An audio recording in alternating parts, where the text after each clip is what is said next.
இணைந்திருக்கும் நேயர்களே வணக்கம். தமிழ் நிகழ்ச்சியூடாக நிகழ்ச்சியினுடைய தலைப்பு பகுதியிலே சந்தித்தது. இன்றைக்கு என்ன நாளாக இருக்குன்னா உலக சதுரங்க நாளாக இருக்கு, செஸ் டே. அப்ப இந்த சதுரங்கம் என்பது இன்றைக்கு எங்களுடைய பிரதேசங்களிலே வளர்ந்து வரக்கூடிய ஒரு விளையாட்டாக மாறிக்கொண்டிருக்கு.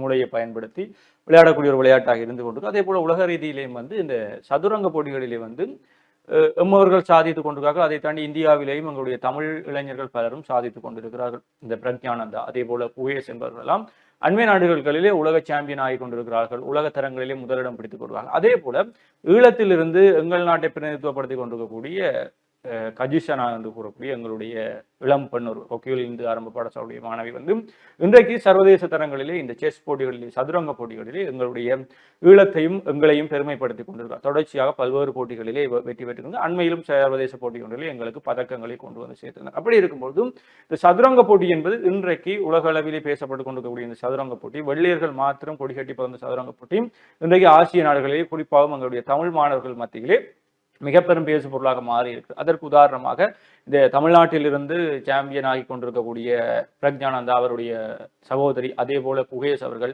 எங்களுடைய நாட்டில் இருக்கக்கூடிய கஜிஷனா கூடிய பெண் போன்றவர்கள் எல்லாம் தொடர்ச்சியாக இந்த சாதனை பயணங்களை மேற்கொண்டிருப்பது எம்மவர்கள் மத்தியில் இந்த சதுரங்கம் தொடர்பான விழிப்புணர்வை ஏற்படுத்திக் கொண்டிருக்கிறது. சதுரங்கம் என்பது ஒரு மூளைக்கான விளையாட்டு என்று கூறிக்கொண்டு இருப்பார்கள். அப்ப சதுரங்க போட்டிகள் எங்கள் மாணவர்கள் மத்தியிலே வளர்ந்து கொண்டிருக்கும் பொழுது இவை பாடசாலை மாத்திரங்களோடு நின்று விடாமல் அடுத்த கட்டத்துக்கு எங்களுடைய பிள்ளைகள் செல்லும் பொழுது ஒரு பணம் கொடுக்கக்கூடிய விளையாட்டுத்துறையாக மாற வேண்டும். உலக அரங்கிலே இந்த சதுரங்க போட்டி என்பது கால்பந்தாட்ட போட்டிக்கு அடுத்ததாக பணங்களை கொண்டு கொடுக்கக்கூடிய ஒரு துறையாக இருக்கு. ஆனால் எங்களுடைய மண்ணிலே பாடசாலை காலங்கள் வலயம் கோட்டம் இந்த போட்டிகளோடு இந்த போட்டிகள் மட்டுப்படுத்தப்படுகின்றன என்ற கேள்விகளும் இருக்கு. அதற்கு பிறகு கழகங்களோடு இந்த சதுரங்க கழகங்கள் உருவாக்கப்பட்டு அதன் மூலம் மாணவர்கள் அந்த கழகங்களை பிரதிநிதித்துவப்படுத்தி சர்வதேச போட்டிகளில் பங்கெடுத்து அல்லது தேசியத்தை பிரதிநிதித்துவப்படுத்தி சர்வதேச போட்டிகளில் பங்கெடுப்பு என்பது கடந்த காலங்களாக ஒரு பேசா பொருளாக இருக்கு. ஆனால் இன்றைக்கு ஒரு சிலர் அவற்றை ஆரம்பித்து வைப்பது தொடர்ச்சியாக எதிர்வரும் காலங்களில் சதுரங்க போட்டிகளில் சர்வதேச களங்களை எட்டி பார்ப்பதற்கான வாய்ப்பும் இருக்கு. அதே போல இன்றைக்கும் கழகங்களுக்கு இடையிலான போட்டி, தனியார்களுக்கு இடையிலான போட்டி என்றும் பல்வேறு முதலீடுகளுடன் யாழ்ப்பாணங்களில் அந்த போட்டிகள் ஆரம்பிக்கப்பட்டது. அண்மையில் கூட யாழ்ப்பாணத்திலே மிகப்பெரிய விடுதி ஒன்றிலே இந்த செஸ் போட்டி நடைபெற்றது. இலங்கை அளவிலே அதில் எங்களுடைய தமிழ் மாணவர்கள் பல்வேறும் தங்களுடைய திறன்களை வெளிப்படுத்தார். எனவே இந்த உலக சதுரங்க போட்டி தினத்திலே மூளைக்கு வேலை கொடுக்கக்கூடிய இந்த போட்டி இந்த விளையாட்டு என்பது எல்லா பாடசாலைகளிலும் அறிமுகப்படுத்த வேண்டும். எல்லா பாடசாலை மாணவர்களுக்கும் அதற்கான வளங்கள் வழங்கப்பட வேண்டும். அனைவரையும் இதிலே ஈடுபடுத்த வேண்டும். எம்மவர்களுக்கு இருக்கக்கூடிய மூளை வளம் ஒரு சிறிய நாட்டுக்குள்ளே இருந்து கொண்டு எங்களிடம் இருக்கக்கூடிய அதிக மூளை வளத்தை பயன்படுத்தி பல்வேறு சாதனைகளை புரிந்த ஒரு இனம், அந்த மரபு வழியை தன்னுடைய தன்னகத்தை வைத்திருக்கக்கூடிய இந்த இனம் எங்களுடைய மூளை வளத்தை ஆரம்பித்து சர்வதேச களங்களிலே நாங்கள் யார் என்பதை நிரூபிக்க வேண்டிய தேவை எங்களுடைய இளையோருக்கு இருக்கிறது. அதற்கான வாய்ப்புகளை இந்த விளையாட்டுத்துறை சார்ந்து பயணிப்பவர்கள் அவர்களுக்கு ஏற்படுத்தி கொடுக்க வேண்டும் என்பதையும் நாங்கள் கேட்டுக்கொள்கிறோம். நிச்சயமா தான். குறிப்பாக எங்களுடைய பிரதேசங்களை பொறுத்த வரைக்கும் இந்த சர்வதேச போட்டிகளுக்கு செல்வதற்கான இந்த நிதி என்பது பெரிய பிரச்சனையாக இருக்கிறது. குறிப்பாக பாடசாலை மட்டங்களில் இருக்கக்கூடிய மாணவர்கள் வருகின்ற பொழுது இந்த போட்டிகளுக்கு, குறிப்பாக எங்களுடைய நாட்டிற்குள்ளேயே இந்த தேசிய ரீதியிலான போட்டிகளுக்கு பங்கேற்பதற்கு சில பாடசாலைகள் அதுக்குரிய நிதி சார்ந்த பொறுப்பை எடுத்துக்கொண்டாலும் ஒரு சில பாடசாலைகளால் அந்த பொறுப்புகளை ஏற்றுக்கொள்ளக்கூடிய அந்த பொருளாதார நிலைமை இல்லாத பட்சத்தில் சில வேளைகளில் அந்த மாணவர்களே தங்களுடைய பயண செலவுகளாக இருக்கட்டும், அங்கே இருக்கக்கூடிய உணவு செலவுகளை ஏற்றுக்கொள்ள வேண்டிய நிலைமையில் அதனாலேயே போட்டிகளுக்கு பயணிக்காத பல மாணவர்கள் இருக்கிறார்கள், குறிப்பாக எங்களுடைய பிரதேசங்களில் இருந்து. இதையும் தாண்டி சர்வதேச ரீதியில் வாய்ப்புகள் கிடைக்கின்றது என்ற பொழுது இங்கிருந்து எங்களுடைய பிரதேசங்களில் இருந்து பயணிக்கக்கூடிய இந்த சர்வதேச போட்டியாளர்கள் அந்த வாய்ப்புகளை பயன்படுத்திக் கொள்வதற்கு இருக்கக்கூடிய மிகப்பெரிய அச்சுறுத்தலாகவும் மிகப்பெரிய ஒரு பின்னடைவு சந்திக்கக்கூடிய ஒரு காரணியாகவும் இருப்பது என்னவென்று சொன்னால் இந்த பொருளாதாரம், இந்த நிதி அப்படி என்பது. இந்த முதலீடு செய்பவர்கள் அல்லது இந்த ஸ்பான்சர்ஷிப் கொடுப்பவர்கள் இந்த மாணவர்களையும் இனம் கட்டி எதிர்காலத்தில் சர்வதேச ரீதியில் அவர்கள் பங்கெடுக்கக்கூடிய போட்டிகளுக்கு பொருளாதாரம் சார்ந்த ஒரு வலுவூட்டல் காரணிகளாக முதலீட்டாளர்களாக இருக்கட்டும், தொழில் நிறுவனங்கள், பெரிய தொழில் தருணர்களாக இருக்கட்டும், இவர்கள் இந்த மாதிரி பிள்ளைகளை இனம் கண்டு அவர்களுக்கு ஸ்பான்சர்ஷிப் வழங்குறதன் மூலம் எதிர்காலத்தில் அவர்கள் எங்களுடைய தேசத்தை அடையாளப்படுத்தக்கூடிய ஒரு மிகப்பெரிய ஒரு செஸ் சாம்பியன்ஸா வரக்கூடிய சந்தர்ப்பங்கள் இருக்கிறது. இன்று சின்ன வயசுலேயே இந்த கஜிஷனா என்ற மாணவி பற்றி நாங்கள் முதலும் ஒரு முறை தலைப்பு நிகழ்ச்சியில் நாங்கள் கதைத்திருக்கிறோம்.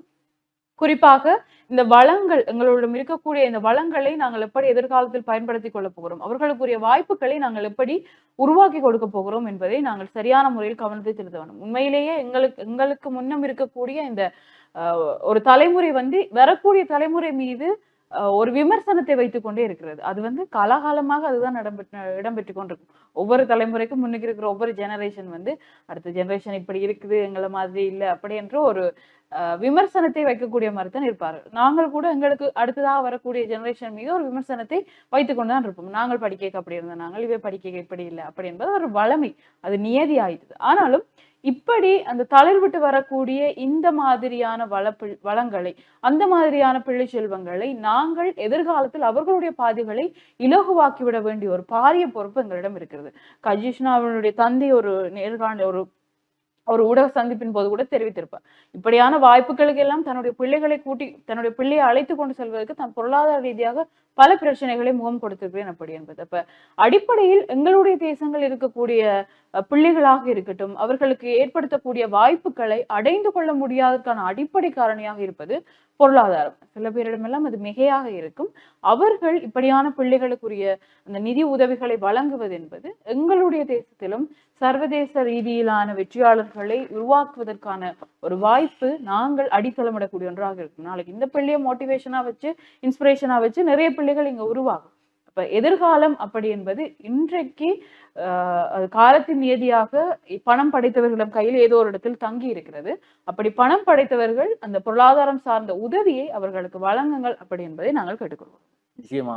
அப்ப இந்த உலக சதுரங்க நாள் என்பதை தாண்டி இன்னொரு நாள் முக்கியமான நாளாக இருக்குது. அதே போல என்னவென்றால் உலக இந்த மூன் டே நிலா நாளாக இருக்கிறது. நிலா நாள் ஏன் என்றால் 1969 வந்து இன்றைய தினத்தில் ஜூலை 20ஆம் தேதி தான் எங்கள் எல்லாருக்குமே தெரிந்த நீல் ஆம்ஸ்ட்ராங் அவர்கள் முதல் முறையாக இந்த நிலாவிலே கால் பதித்த நாளாகவும் இருக்கிறது. அப்போ இன்றைக்கு நிலா நாள் என்பது இன்றைக்கு இந்த நாளும் நாங்கள் பேசுவோம். என்ன சின்ன வயதிலிருந்து நிலாவிலே யார் கால் பதித்தவர், முதலாவதாக கால் பதித்தவர்னா நீல் ஆம்ஸ்ட்ராங் என்போம். இரண்டாவதாக கால் பதித்தவர் அதுக்கும் நீல் ஆம்ஸ்ட்ராங் என்று ஒரு பழைய பகுதியை அடிச்சு கொண்டு தெரிஞ்சிருப்போம். அப்படியும் இன்றைக்கு அந்த நீல் ஆம்ஸ்ட்ராங் கால் பதித்த நாளாகவும் இருக்கிறது. நாங்கள் எல்லாம் மாறி நியூட்டன் என்று சொல்லி அடி வாங்கி எல்லாம் இருக்கிறது.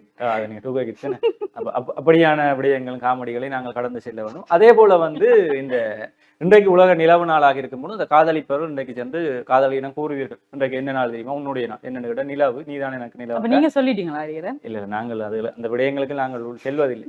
அப்ப நீ நிலவு அங்கால கொஞ்சம் விலகு வந்து பல்வேறு கவிதைகளை இன்றைக்கு கூறக்கூடியதாக இருக்கு. அப்ப இந்த உலக நிலவு நாள் எனும்போது இந்த 1969 நீல் ஆம்ஸ்ட்ராங் கால் பதிக்கு அதுவும் ஒரு விசித்திரமான விடயம் என்றால் நீல் ஆம்ஸ்ட்ராங்கோடு சென்றிருக்கக்கூடிய இன்னொருவருக்கு தான் அந்த கால் பதிப்பதற்கான வாய்ப்பு இருந்தது. அப்ப அவரை கால் பதிக்குமாறு இந்த அமெரிக்காவுடைய விண்வெளி நிலையத்திலிருந்து தகவல் வரும்பொழுது அவர் ஒற்றை கால தூக்கணும் கொஞ்சம் நேரம் யோசிக்கிறார், பதிக்கலாமா வேணாமா, நிலவு கால் வச்சா செத்துருவானா இல்லையா, என்ன நடக்கும், நிலவர் என்ன இருக்குன்னு யோசித்து கொண்டிருக்கும் போது இரண்டாவது மெசேஜ் வருது, நீல் ஆம்ஸ்ட்ராங் நீங்க இப்ப காலை பதிக்கலாம். அந்த எந்த தயவும் உடனடியாக காலை எடுத்து வச்சது. இன்றைக்கு வரைக்கும் உலகில் நிலவிலே வந்து முதலிலே கால் பதித்தவர் நீல் ஆம்ஸ்ட்ராங் என்று தான் இருக்கு. ஆனால் அந்த பதிக்கக்கூடிய வாய்ப்பு இன்னொருவருக்கு இருந்தது. நாங்கள் இந்த விடயத்திலிருந்து நாங்களும் ஒன்று யோசித்துக் கொள்ளுவோம். அப்படித்தான் ஹரியரன். இப்ப நீங்களும் வந்து இன்றைக்கு நிலவு பத்தி கவிதை சொல்லாட்டி வேற யாராச்சும் வந்து நிலவு பத்தி கவிதை சொல்லி பிறகு அந்த நிலவு வேற யாருக்கும் சொந்தமான. நாங்கள் பூமியிலே வாழ்ந்து கொள்றோம், இங்க வாழ்றதே கஷ்டமா இருக்கு, இதுல நிலவு உலக ஒன்று உங்களுக்கு வேண்டாம். அப்படி இருக்கும்பொழுது அப்ப கிடைக்கக்கூடிய வாய்ப்புகளை நாங்கள் சரியாக பயன்படுத்தி கொள்ள வேண்டும். நீல் ஆம்ஸ்ட்ராங்குக்கு இன்னொருவர் தவற விட்ட வாய்ப்பு நீல் ஆம்ஸ்ட்ராங் கிடைத்தது.